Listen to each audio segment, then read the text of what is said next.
I'm Tom Borneman. I'm 51 years old. I've been married for 30 years to my wife Candy, and we had 4 children, 4 girls, and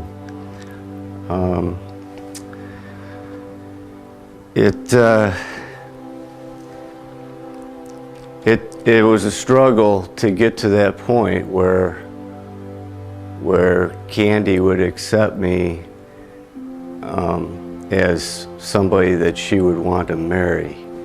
I was kind of not really rowdy, but I was into marijuana smoking and drinking, and smoked a lot of cigarettes, and she just wanted all that to end before she made a commitment to me. And there were several minor accidents. One kind of major accident, I totaled out my car, but and several trips to jail. They would stop me and smell alcohol, and then that would lead to finding my pot, and so I would end up in jail. But it was a fall night in 1978. I was 19 years old, and me and a friend were down in Morris. I had just let Candy out of the car, Candy and a friend of hers out of the car, and drove around the block and had a minor fender bender. Ran into the back of a girl who I later found out was her cousin. The police came and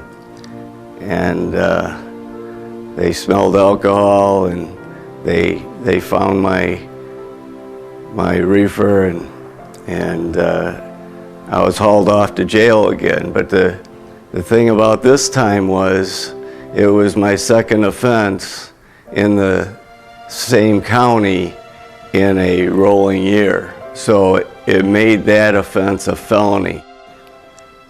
And something that always amazed me, because I was dealing in marijuana. I had a quarter pound in my glove box, and they impounded my car. They had it the entire weekend, and they didn't go into that glove box. And I know in my heart of hearts that would have changed everything if they would have found that quarter pound. You know, the deal would have been a lot harder to get from my lawyer, for sure. Then I got a message from the jail guard there that there was somebody there who would like to talk to you. He was a pastor, and I knew him. He was a pastor at Candy's church, actually, and he was just wondering if I wanted to talk, and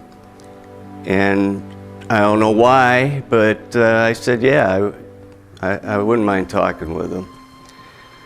So we sat down in like a lounge area at the jail, and I was kind of expecting a tongue lashing. But he came across so much different than I really expected. He came across as someone who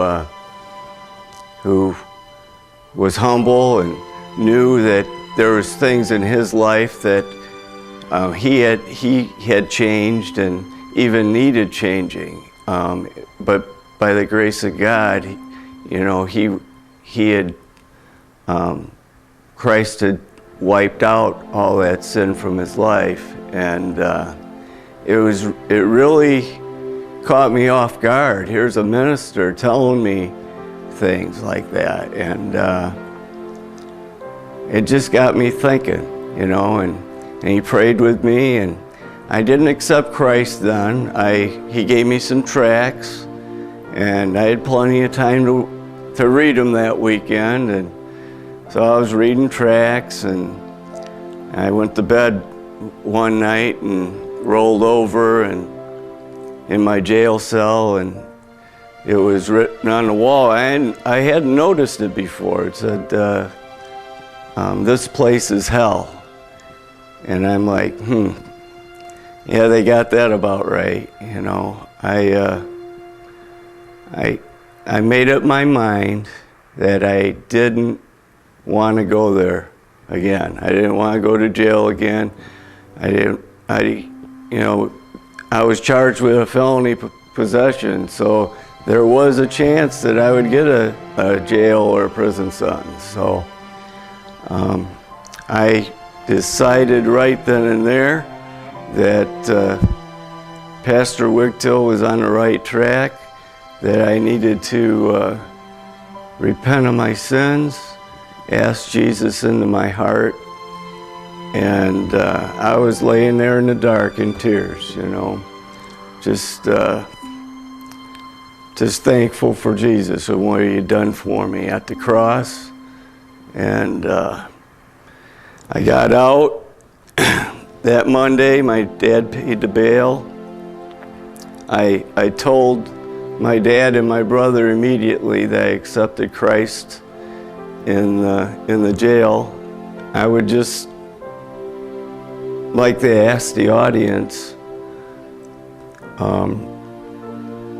maybe they're struggling. Maybe they're struggling with addiction like I was, or maybe they're struggling with just life itself. And I just want to let them know that Jesus Christ changes everything. Just bring it to him, bring it at the foot of the cross, and repent of your sin, and you can have a glorious new life through him. So, thank you.